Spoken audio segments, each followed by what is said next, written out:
There's a photograph sitting in NASA's public archive right now that most people scrolled past in about 4 seconds. In it, a black disk hangs in absolute darkness, ringed by a faint silvery halo with a scatter of stars visible around its edge. Stars that should not be visible in a photograph of the moon at all.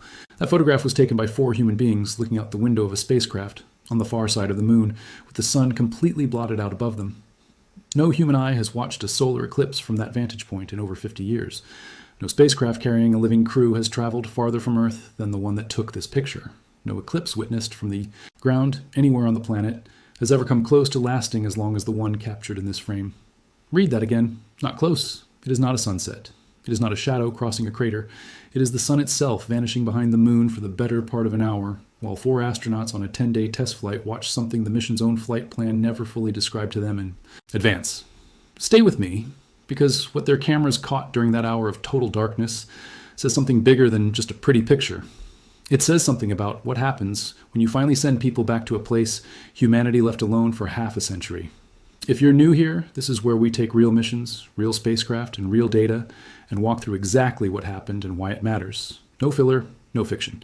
So if that's useful to you, the subscribe button is right there and it's free. Let's go back to the beginning.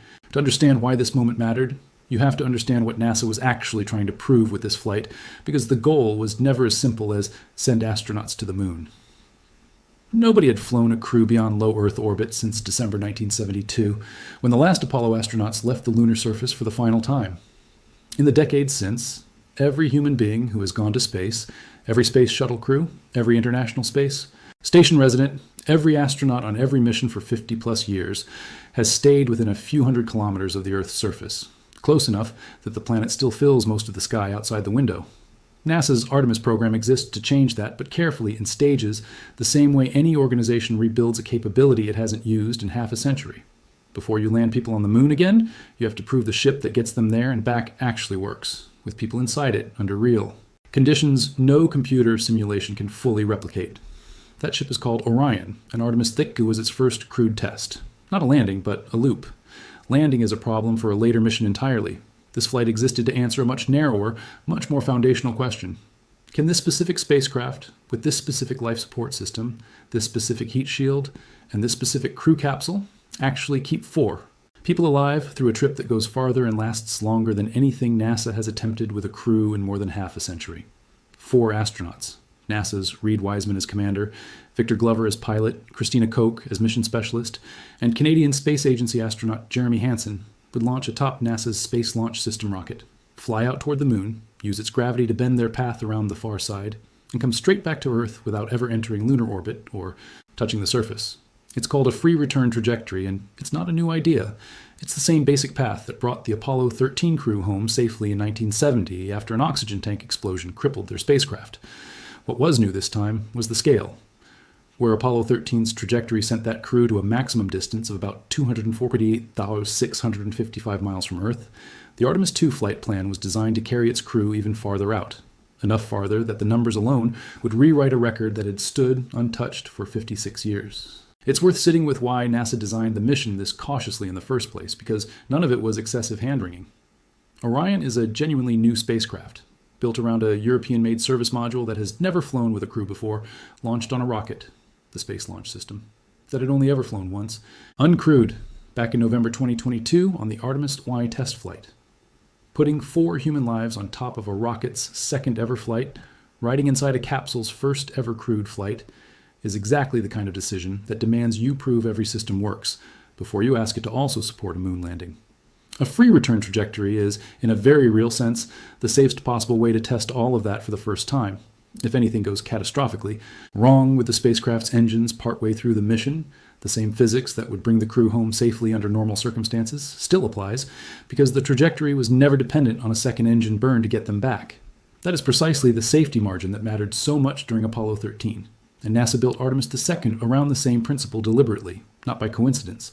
Artemis II launched on April 1st, 2026 at 6:35 in the evening Eastern Time from Launch Complex 39B at NASA's Kennedy Space Center, the same pad, broadly speaking, that sent Apollo astronauts toward the moon in the 1960s and 70s. The mission was planned to run about 10 days, start to finish, with the actual lunar flyby scheduled for day 6. And on April 6, 2026, as Orion swept around the far side of the moon at its closest approach, passing within about 6,145 kilometers, or roughly 4,067 miles of the lunar surface, itself a remarkable vantage point no human had occupied since the Apollo era. The spacecraft's trajectory carried it directly into the moon's shadow. From Earth, the geometry that produces a total solar eclipse is a delicate, fleeting accident. The moon has to pass precisely between the sun and a narrow strip of the planet's surface, and even then, the absolute physical maximum length of totality anywhere on Earth is about 7.5 minutes. That's the number to hold on to, because everything about what happened next in the Artemis II flight plan was built to blow straight past it. Here's what actually happened, and here's the number that makes it matter. For roughly 53 minutes, not seconds, not a couple of minutes, 53 full minutes, the moon completely blocked the sun from the crew's point of view. Translate that into something you can feel. That's nearly 7 times longer than the absolute longest total solar eclipse that has ever been physically possible to witness from anywhere on the surface of the Earth. If you have ever stood outside during a total eclipse and felt the temperature drop, watched the sky go dark, and had it all end in a few disorienting minutes, imagine that same experience stretched out to nearly the length of a feature film, with no clouds, no atmosphere, and no horizon to interrupt the view. What most people are not seeing when they glance at these photos online is that this wasn't a bonus effect bolted onto the mission for spectacle. It was a direct, unavoidable consequence of flying a spacecraft on a trajectory engineered for an entirely different purpose, around the far side of a world with no air to bend or scatter the light. And because there was no atmosphere in the way, and no ordinary daylight to wash out the sky, the crew's cameras picked up something no eclipse photograph taken from Earth's surface ever fully captures. The sun's outer atmosphere, its corona, glowing in a full, unbroken halo around the blacked-out disk of the moon, and scattered around it, stars. Actual stars, sharp and numerous, visible in the same frame as the sun's own corona, something that is functionally impossible to photograph from the ground, where the sky, even during totality, still holds too much scattered light. Here's where it gets stranger. According to NASA's own release of the imagery, the crew also caught the glow of the moon's near side in the same shots. Not sunlight, but earthshine. Faint light reflected off the planet the astronauts had left 6 days earlier, illuminating the dark lunar surface just enough to be visible next to the blazing corona. 3 light sources in one frame, starlight, corona light, and earthshine, stacked together in a single photograph that no eclipse chaser standing on any beach or mountaintop on this planet has ever been physically capable of taking. Compare that to what NASA's own visualization team had modeled beforehand. Using the spacecraft's actual planned trajectory, NASA's Scientific Visualization Studio built a simulation months in advance, showing exactly what the crew would see out the window during the roughly 8-hour window surrounding closest approach. Proof that none of this caught mission. Planners by surprise in a technical sense. But modeling a view on a screen and watching your own home star vanish for the better part of an hour, with nothing but black sky, unfamiliar stars, and a glowing lunar limb outside a spacecraft window, are 2 very different experiences. The crew had trained for the data. They had not necessarily trained for what it would feel like to actually sit inside it. Here is where this stops being just a striking photograph and starts being something worth genuinely caring about. Every future mission NASA plans to send deeper into space, to the lunar surface, to a space station orbiting the moon, eventually to Mars, depends on understanding exactly how much radiation a human body absorbs once it's outside the protective bubble of Earth's atmosphere and magnetic field, particularly during and around events involving direct, unfiltered exposure to the sun's corona and the deep space radiation environment beyond it. The imagery and crew observations gathered during those 53 minutes are not just souvenirs, they're data, feeding directly into the models scientists use to predict what future astronauts will actually experience on. Missions that last not 10 days but months. This is the part of the mission nobody put on a poster, but it's the part that determines whether the missions after this one are survivable. Getting to that 53-minute window, though, was never guaranteed. And the road there was almost derailed more than once. A wet dress rehearsal, the full countdown simulation where engineers load real propellant into the rocket to check every system under near-launch conditions, short of actual ignition, is one of the last major checkpoints before any crewed flight, and it exists specifically to catch problems while the stakes are still recoverable, rather than during an actual countdown with a crew strapped in. NASA's original target was early February 2026. On February 2nd, during a full rehearsal of the countdown, engineers ran into trouble and the launch attempt scheduled for February 6th through 8 slipped away entirely. NASA rolled the rocket back to try again, and a new target of early March emerged, only for engineers to discover a problem with the flow of helium into the rocket's upper stage, a fault serious enough that mission managers made the call to roll the entire SLS rocket back into the vehicle assembly building on February 25th, undoing weeks of pad preparation to protect a slipping schedule rather than risk flying with an unresolved technical issue. Think about what that decision actually costs an agency working under enormous public and political scrutiny. Rolling nearly 4 million pounds of rocket and spacecraft back off the launch pad is not a quiet, cheap thing to do, and every day it costs pushes the mission further from its target window. The team rebuilt the schedule around an April launch, rolled the vehicle back out to Pad 39B on March 20th, and set their sights on April 1st. Even then, on launch day itself, with the crew already strapped into Orion and the countdown running, engineers flagged a new issue. The temperature reading on one of the two batteries powering the spacecraft's launch abort system had drifted out of its normal range, a problem that could have been a faulty sensor or could have been something considerably more serious with a system whose entire purpose is keeping the crew alive if the rocket fails catastrophically during ascent. Consider what a scrub at that exact moment would have meant. A fourth public delay, a crew unstrapped and walked back out of a rocket they had just spent hours preparing to ride, and a launch abort system whose entire job is to save 4 lives in an emergency, now itself under a cloud of unresolved doubt. For a stretch of minutes, with 4 astronauts sealed inside the capsule and a nation watching a live stream, engineers worked the problem in real time, weighing whether to scrub yet again or clear the vehicle for flight. They cleared it. At 6:35 p.m. Eastern Time on April 1st, 2026, with 8.8 million pounds of thrust, the SLS rocket lifted Reed Wiseman, Victor Glover, Christina Koch, and Jeremy Hansen off the pad and out of the atmosphere, ending a program-defining stretch of delays with the very flight those delays had been protecting. Here's what has happened since and what's happening right now in the months after that flight. The mission itself wrapped up cleanly.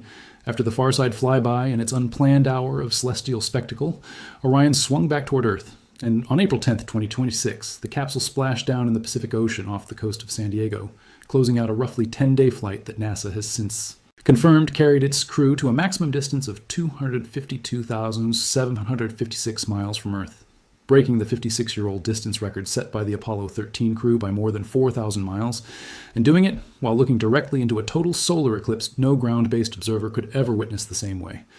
In the weeks after splashdown, the crew reviewed and released their imagery, publicly including proposed informal names for 2 small craters they photographed along the rim of the Moon's Oriental Basin, Integrity, after Orion's own call sign for the flight, and Carol.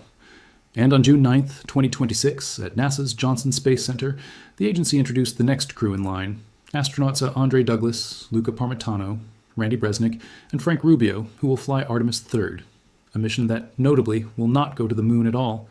Instead, it's designed to keep Orion in low Earth orbit, where the crew will practice rendezvous and docking with prototype versions of the commercial lunar landers NASA is counting on to actually put astronauts on the surface, built separately by SpaceX and Blue Origin, both still under active development as this video is being made. NASA has framed this deliberately as a risk reduction step rather than a detour, proving that Orion can find, approach, and dock with 2 entirely different commercial spacecraft before anyone commits a crew to riding one of those landers all the way down to the lunar surface. Some of the Artemis III crew may even climb aboard the docked landers themselves during the mission to test procedures firsthand without those vehicles ever leaving Earth orbit. Meanwhile, hardware for the mission after that is already taking shape on the ground. Engineers at Kennedy Space Center have begun stacking solid rocket booster segments for the next SLS rocket, and fabrication continues on a specialized non-propulsive spacer that will stand in for an upper stage Artemis III won't need, since its own service module will handle the trip to orbit. That next mission has a real publicly stated target on the calendar. NASA Administrator Jared Isaacman told a Congressional Appropriations Subcommittee this year that both commercial lander companies have committed to being ready to support a late 2027 rendezvous and docking test in Earth orbit, a specific, on-the-record schedule. Commitment made under oath to the people who control NASA's budget, not a vague hope buried in a press release. If that mission flies on schedule and succeeds, it clears the last major technical hurdle standing between NASA and the mission after it, Artemis IV, which the agency is currently targeting for early 2028, intended to put the first astronauts on the lunar surface since... Now, the honest part, because a program this complex does not get to skip the uncertainty. Artemis III's entire purpose depends on hardware that does not fully exist yet. Both SpaceX's Starship human landing system and Blue Origin's Blue Moon lander are still in active development, and neither has completed a crewed test flight of any kind. NASA itself has already revised the Artemis III mission concept once, converting what used to be a full lunar landing attempt into an Earth Orbit demonstrations specifically because the landers and next-generation spacesuits weren't ready on the original timeline. Independent government oversight reports have flagged real risk that late 2027 and early 2028 could still slip further, the same way early 2025 once described a landing date that has already moved twice. Nobody at NASA is pretending otherwise in front of Congress. The honest state of the program right now is this. The hardest engineering problem left in the Artemis program, landing a crewed spacecraft on the moon and getting it safely back off the surface, has not yet been solved on any spacecraft that has ever flown with people aboard.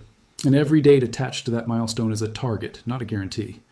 There are two genuinely competing views on how that resolves. One holds that the hardware is finally converging fast enough. Heat shields installed, booster stacking, landers moving through real hardware tests rather than paper designs, that late 2027 and early 2028 will hold, roughly as stated. The other, backed by outside government oversight reviews, points out that nearly every Artemis III and I-4 date announced since 2019 has eventually slipped, sometimes by years, and argues there is no strong reason to assume this round of dates is different. Both views are reasonable. Neither can be settled from where we're standing right now, months before the first of those milestones is even scheduled to fly. Step back from the schedule slips and the corona photographs for a second, and there's a larger thread running through this whole story.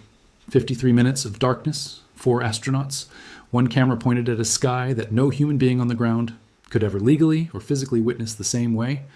None of that was really the point of the mission. It was a byproduct, a side effect of solving a much harder, much less photogenic problem, proving that a spacecraft designed on paper, tested in simulations, and built by thousands of engineers who will never fly on it themselves, can actually carry human beings past the edge of everything we've grown used to and bring them home in one piece. That's the quiet pattern behind almost every headline-grabbing image space exploration ever produces. The pale blue dot photograph, the Earthrise picture, the eclipse from behind the moon, none of those were the mission. They were what fell out of the mission once the actual engineering worked. Progress in this field rarely looks like a discovery moment in a movie. It looks like a helium flow sensor getting fixed in time, a battery temperature reading getting cleared 30 minutes before launch, a trajectory built for a completely different purpose, accidentally handing 4 people the best seat in the solar system for an hour nobody put on the official itinerary. Think about what that means for how we should actually judge missions like this one going forward. It is tempting to measure Artemis II purely by its viral moment. The eclipse photos, the record-breaking distance, the numbers that make for an easy headline. But the mission's real achievement was quieter and less shareable, a brand new crew capsule, a brand new service module, and a rocket on only its second flight, ever all performed exactly as engineers hoped, with 4 human lives depending on that performance the entire time. Every future mission in this program, all the way out to an eventual landing at the lunar South Pole, is built on the assumption that this specific flight worked exactly as intended. The eclipse was the gift. The proof that Orion works was the actual mission.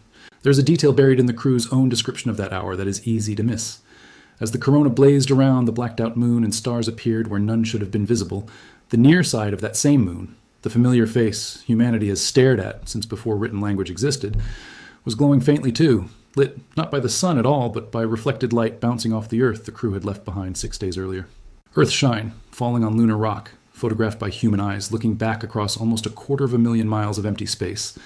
For 53 minutes, 4 people watched their own planet's borrowed light fall on a world nobody from their species had orbited in over 50 years, while the sun itself hung invisible above them.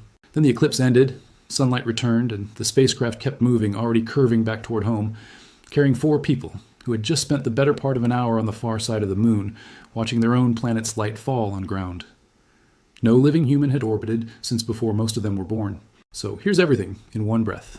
Artemis Detect launched on April 1st, 2026, after 2 scrubbed attempts and a last-minute abort system battery scare, carrying Reed Wiseman, Victor Glover, Christina Koch, and Jeremy Hansen on the first crewed test of NASA's Orion spacecraft since the Apollo program ended in 1972. On April 6th, a free return trajectory built to bring the crew safely home carried them into the moon's shadow for 53 minutes, nearly 7 times longer than any total solar eclipse ever witnessed from Earth's surface, producing photographs of the solar corona, background stars, and Earthshine that no ground-based observer could ever capture together.